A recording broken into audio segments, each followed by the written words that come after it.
So hi everybody. It has been a while since I have been on my channel, but I recently have taken up reading again. I've taken up a lot of reading. I went from reading like no books to one book a year to now reading like 5 or 6 books a month. So it's a pretty dramatic increase and I've really been enjoying it.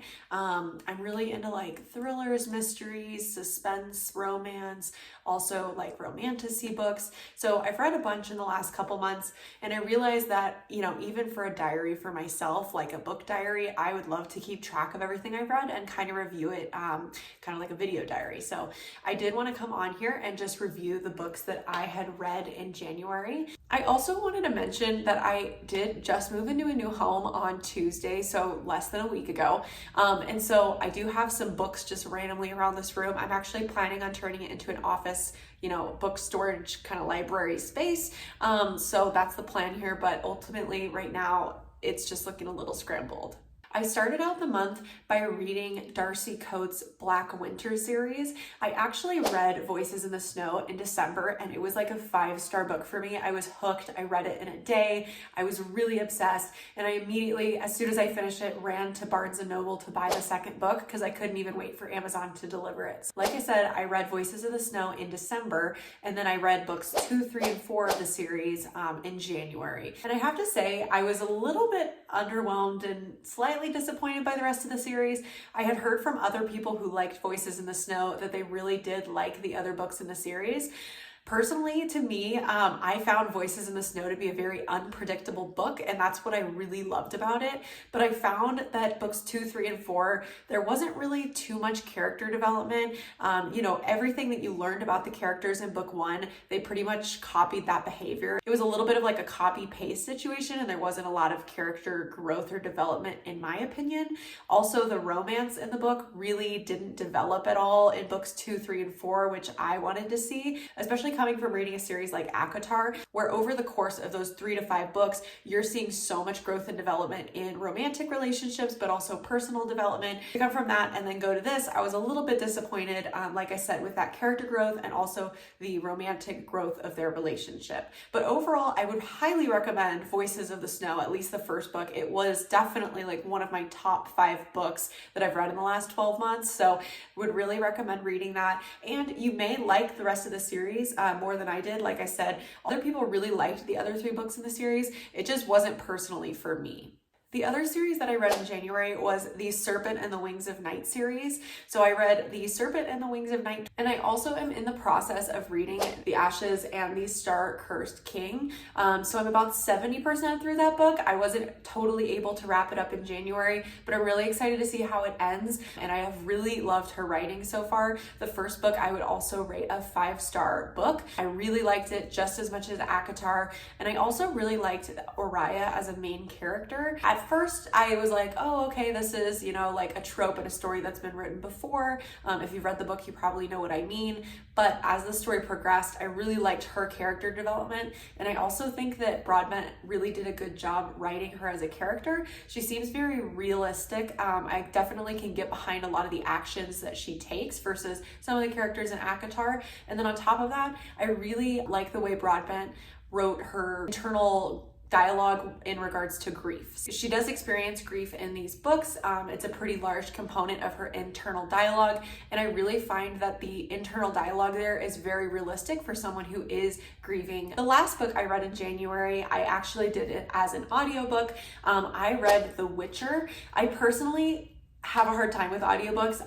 I would really prefer to read either on my Kindle or read a physical book, but I did get an Audible subscription for the year, so I have 24 of those credits this year. I decided on The Witcher because I've already played, The Witcher 3, the video game, all the way through. I really enjoyed it. I've also watched 2 seasons of the series on Netflix, which I also enjoyed, so I wanted to give the book a try.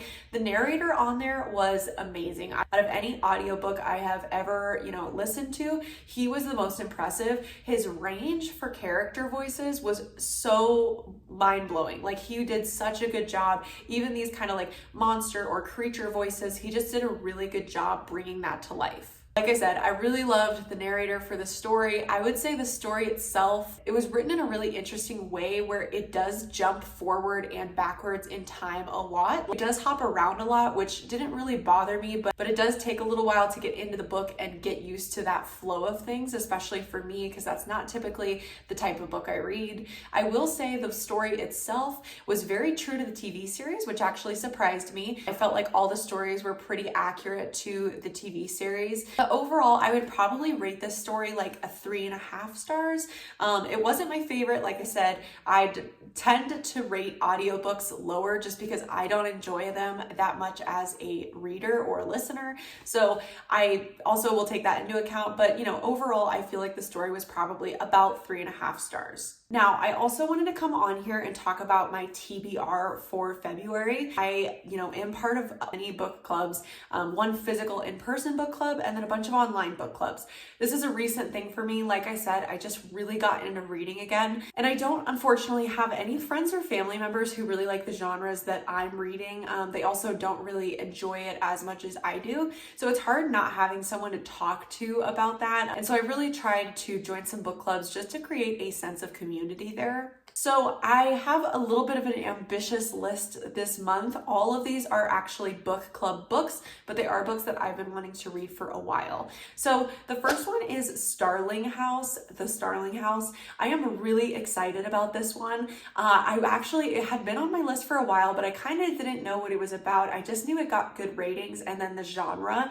But reading more about it, I am super excited to read this one. I've also been reading a lot of longer books lately, a lot of like 600 to 800 page books. So I am really excited about this one. It should be pretty refreshing. It is about 300 pages. I think it's a little over that. And so I'm really excited to read this book. I haven't read anything from her before. And so this one is probably the one I'm most excited about this month.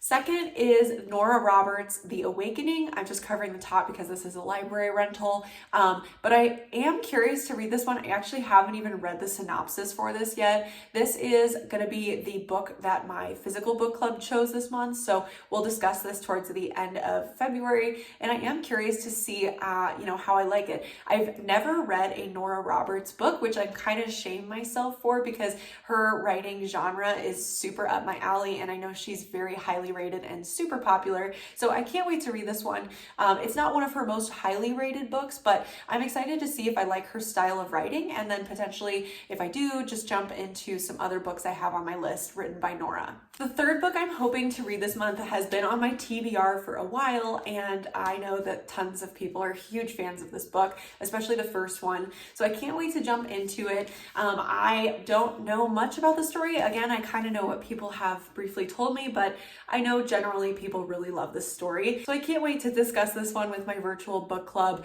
I am very excited about it. Fourth on my list is going to be The Dead of Winter by Darcy Coates. I'm really excited to read this one. It had actually been on my list for a while, and it's really hard to find online thriller horror book clubs, especially ones that tend to read from authors that I like. Again, I just talked about Voices in the Snow, but I really like Darcy Coates' writing style, and I really am excited to jump into this one. I know it's one of her more popular books, and again, this one is going to be for a virtual book club. The last book on my list for this month is going to be What Lies in the Woods by Kate Alice Marshall. This is another book club read, as I mentioned, but I'm really curious to read this. Never heard anything about it, but when I looked it up on Goodreads and Amazon, it gets really good ratings, so I am really excited to read this one as well. I feel like this month I have a really good balance of like fantasy, but also horror / thriller books, so I am really excited. And then of course, as I mentioned, I am almost done with The Ashes and the Star-Crossed King, so I'll be finishing that one this month as well. So it's a little ambitious of me, but I think I can make it through.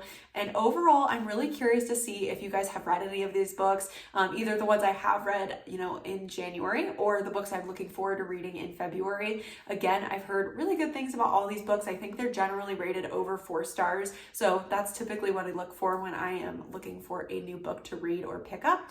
And I really hope you guys like this video. I'm hoping to do one of these every month. And and I am trying to read 50 books this year. Again, I feel like I can meet that goal with how many books I've been reading in the last couple months, and so I'm hoping to track that and track my progress through YouTube and making these video book diaries. So thank you for watching. Please like this video if you want to see more videos like this in the future, and I'll see you guys next time.